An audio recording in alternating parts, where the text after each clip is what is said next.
Good afternoon, everybody. Anthony Aniano here from RotoBaller Radio and rotoballer.com with the Week 16 Fantasy Baseball Waiver Wire. Pitchers to add for Week 16, the week beginning Monday, July 10th. Now, obviously, ladies and gentlemen, Monday, July 10th is actually the first day of the All-Star break. Games don't resume until that Friday. That would be the 11th, 12th, about the 14th of June, whatever that Friday is when Major League Baseball games will resume. So, be mindful, anybody you add. With the pitchers today, we don't know their upcoming schedule. Teams will reshuffle their rotation over the All-Star break, so forth and so on. So we don't know who their upcoming games will be. And obviously, recording this on Thursday, July 6th. So numbers can change, injuries, ineffectiveness, whatever it may be, may develop over the next couple of days. Promotions, demotions. So be mindful of that as you're watching that video. Check your league settings. When do the waivers run now this weekend? Do they change? Do they run a different date? When do lineups have to be set? So forth and so on because of the extended All-Star break. Now, before we get into my top 5 pitcher ads of the week, 2 pitchers I want to mention very quickly because I've mentioned them in the past, the recent past. Emmett Sheehan of the Los Angeles Dodgers, Tariq Skubal of the Detroit Tigers. Sheehan, 39% rostered on Yahoo. Tariq Skubal, 45% rostered. Both of them should be significantly higher rostered, okay? If they're available, and I don't believe they should be readily available depending on what format you use, they're not my 5 ads. I just spoke of them a week or 2 ago. So please go back and check the last week or 2's videos, my thoughts on both Emmett Sheehan of the Dodgers and Tariq Skubal of the Detroit Tigers, who returned this past week. So let's get into it now. My 5 pitchers to add for Week 16 of the fantasy baseball season. And we start out west in a surprise with the Oakland Athletics. I mentioned them briefly, but I'm doubling down because I'm even more and more impressed with J.P. Sears of the Oakland A's. Shockingly, only 17% rostered, making him 83% available. And if you're hunting down strikeouts or potential ERA numbers the second half, J.P. Sears is somebody who can help with that. He's not going to help you with wins, but you're looking at a nice little strikeout type of pitcher. Like I said, 17% rostered on Yahoo over the last 14 days. 18 and a third innings, 17 strikeouts. That's 8.35 Ks per 9 innings with a 3.44 ERA. More impressive than that ERA, though, over the last 14 days, those last 3 starts, is a whip under 1 at 0.98. He will definitely help you in those ratios going forward. On the season, J.P. Sears has 89 strikeouts in 94 and 2/3 innings, and 8.46 Ks per 9 with an exceptional walk rate, and that's where that whip help comes in, walking less than 2 batters per 9 innings, 1.90. Now, his ERA is 4.09. He struggled early. I'm not overly concerned about that. It's come down. It's now been below 4 for about the last month. The whip is one of the big helps to go along with that strikeout rate. The whip on the year is just over 1 at 1.05. And opposing hitters struggle to make hard contact against him with only a 223 batting average against. Only 1 win on the season. If he gets to 7, it's a monster second half for J.P. Sears. But he helps in strikeouts, and he definitely helps in your ratios. J.P. Sears, my priority add on the hill for this Week 16 waiver wire. Number 2, a veteran, San Diego Padre pitcher Seth Lugo. Comes back from a calf strain, was effective. Calf strain, was out for a while, has come back and looked very good in his return. He's 34% rostered on Yahoo, makes him about 66% available. Since his return from the calf injury, 16 strikeouts in 17 innings pitched, 8.47 Ks per 9, with an outstanding ERA of 2.12 and a whip of 1.06, similar to J.P. Sears with a lower ERA. Strikeout rates are about the same. Whip is about the same as well. On the season, 59 strikeouts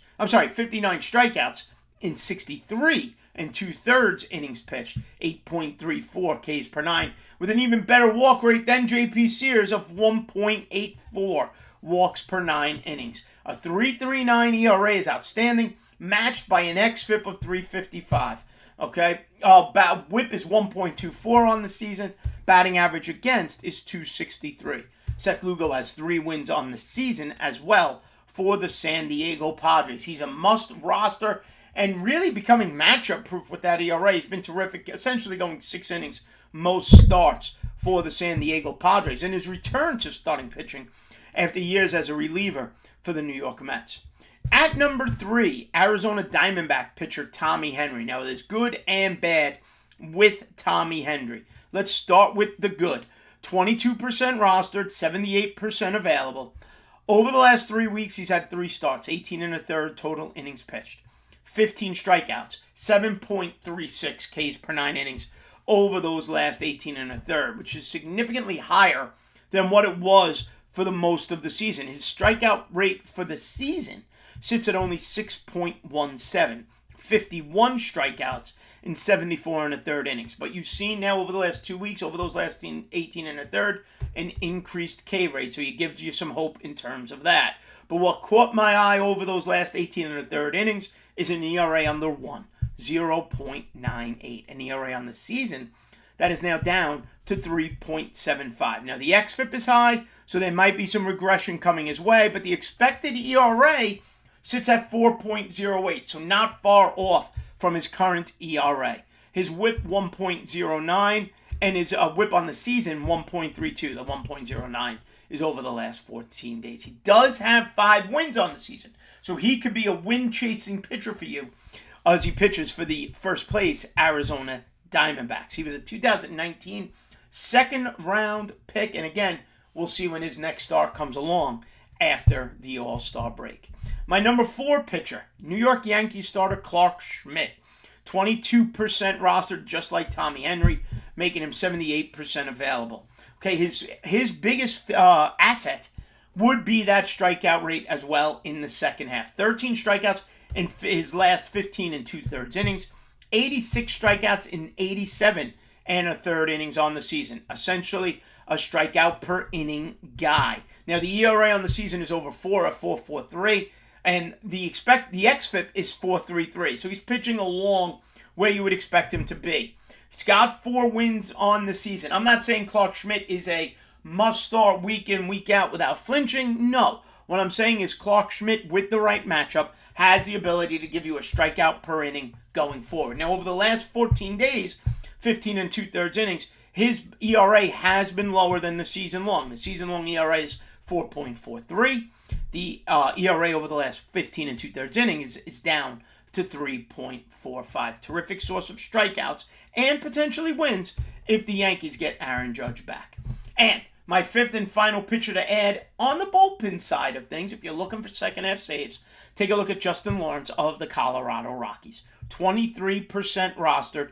He has 3 saves over his last 3 1/3 innings. He's cemented now as that Rockies closer. 3 saves over the last 14 days. He's up to 5 saves on the season now as the Rockies have found their way in the bullpen to the 9th inning with Justin Lawrence.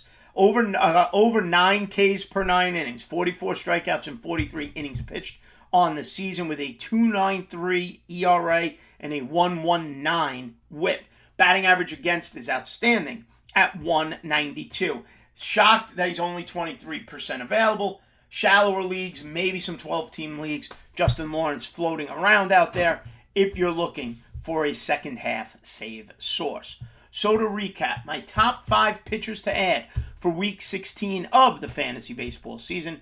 Number 1, J.P. Sears, 17% rostered, Oakland Athletics. Number 2, Seth Lugo of the San Diego Padres, 34% rostered.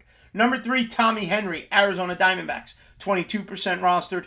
Number 4, Clark Schmidt, New York Yankees, 22% rostered. And number 5, Justin Lawrence, relief pitcher of the Colorado Rockies, sitting at 23% rostered. All right, everybody, don't forget, head over to rotoballer.com right now. Sign up for whatever premium pass you're interested in, baseball, football. Use the promotional code ACES. Save at checkout. Take advantage of the Team Sync 2's lineup optimizers. You name it, rotoballer.com has you covered. Like and subscribe right here to the RotoBaller YouTube channel. Download the RotoBaller app. It's free, so take advantage of that. And give me a follow on Twitter at @Aniano Fantasy. As always, everybody, thanks for watching. We'll see you next time right here on RotoBaller Radio.